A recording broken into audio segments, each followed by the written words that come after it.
prompted with what the questions would Well, be. I don't know what the questions are going to be. know I'm what the frightened questions by are. this. Okay. All right, we're recording. We've got a couple hot questions for Mother Klop. State your name. Barb Davis. Barb Davis. She is the mother of Klop. That's Brad This is Klopfenstein. my mom right That's here. your mom. So, Right. hi, Mom. Thanks for coming. And I thought it would be fun just to have a few minutes with her. She came to visit us at one of our sponsors, Honey Baked Ham. Tell us about, just briefly, tell us about Brad Klopfenstein growing up. Oh, gosh. I've never been more nervous about doing this show. No, Brad, you know I love you. I know. I know. But And you and I have never met. no, well, I think we have. Okay, met. we've shook hands probably. That, yes, to that extent. Yeah, well, he was always busy, always in sports. Was he always his gregarious self? Because when I think of him, I think of creative. I think of him as gregarious. He doesn't know a stranger. That's right. He's always been outgoing, and he's always loved cars.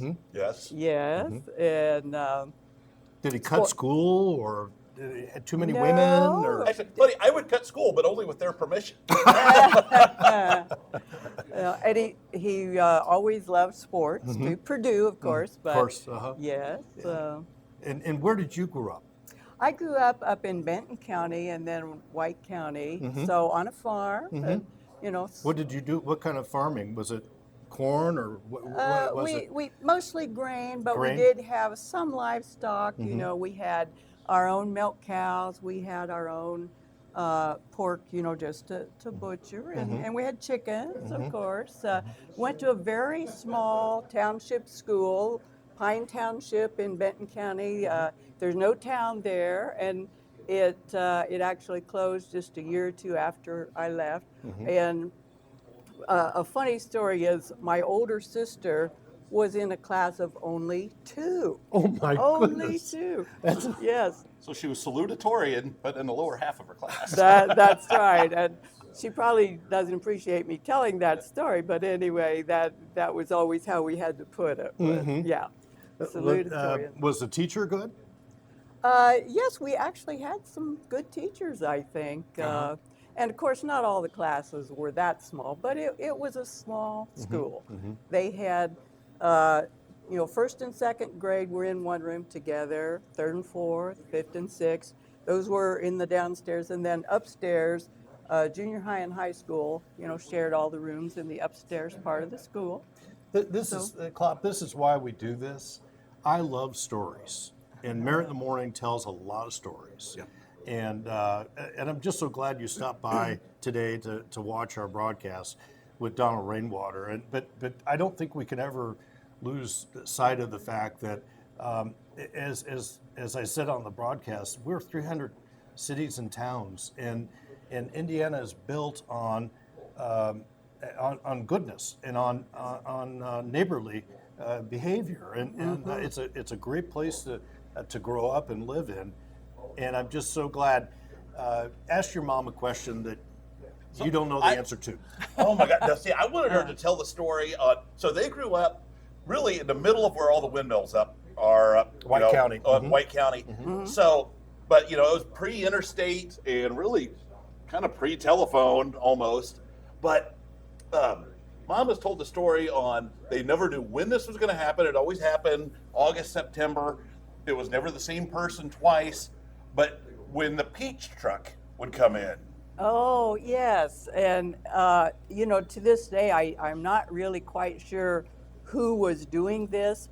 And as far as I remember, we didn't know when they were coming, but they would pull in the driveway and, Mom would get at least a couple of bushels of peaches. And these would be the really nice, juicy kind where, you take a bite and the juice would run down. Yeah, Oh my gosh, so good. But that also meant that you had to do something with them fairly quickly. So you stopped whatever you were doing, everybody in the household, okay, we're going to can these peaches. And, they were so good, but it did mean that we had to do something with them fairly quick. So I'm just amazed by you never knew when, and it just magically kind of happened, and as soon as they showed up, you stopped everything you're doing, and it's like, all right, we're canning peaches for 2 days now. The media has changed so much since then, and I would imagine your son and I love radio. We love being on the radio. I love listening to the radio. Was that pretty much the type of communication that White County and Benton County, is that how you kept a track of the news? Oh, yes, yes. Radio, especially in my earlier years, the radio was very important. And my mom had it on most of the time. It was just her way of being entertained and having. Same with my mom. Yeah, yeah. WASK out of Lafayette, as I recall when I was young, was always on in the kitchen at Grandma's house. Yeah. One last question. What duties did you have on the farm?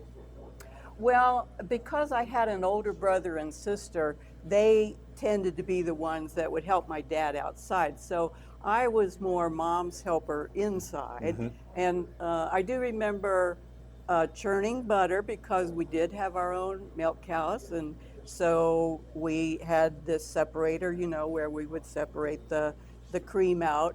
And then I would sit on the kitchen floor with this square glass churn and sit there and run the butter churn and, all the usual helping in the garden. We had a huge garden, huge strawberry patch all the time.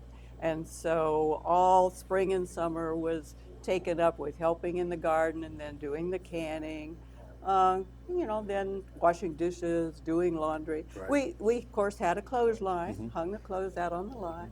Now, what was the entertainment? Did you go to the football game on Friday nights, or?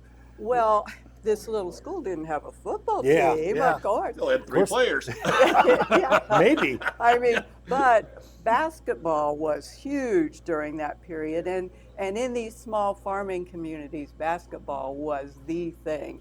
And so all through those winter months, you would go to the basketball games, and everybody in the community went because that was the social life back then, and church activities too, of course. But and 4-H, I was involved in 4-H. My mom was a 4-H club leader, and Did you go down to the fairgrounds for the state fair?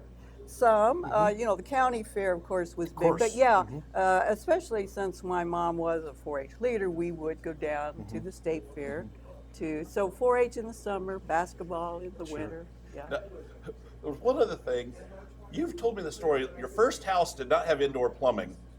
Tell the story about what you had to go through if you had to go to the bathroom at night. Well, He's not a mean person. no, I mean, It's a great story. let's just, well, at night, we had the little metal Little chamber chamber pots, pot yeah. thing, but during the day, there was an outhouse, of course. And in the first house, when I was still preschool, this outhouse was through a gate and a fence, and it was in the chicken yard. And I remember being traumatized because the chickens would come after me when I had to go out to the outhouse. So I was preschool. I'm not sure how old, but that was a big deal. Those mean chickens. Well, I just wanted a moment.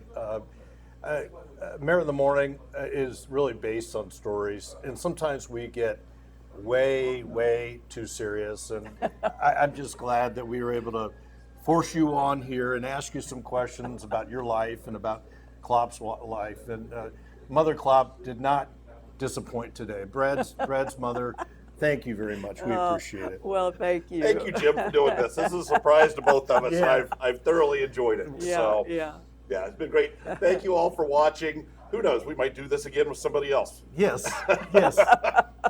Brad's mom, Klop's mom. Yeah.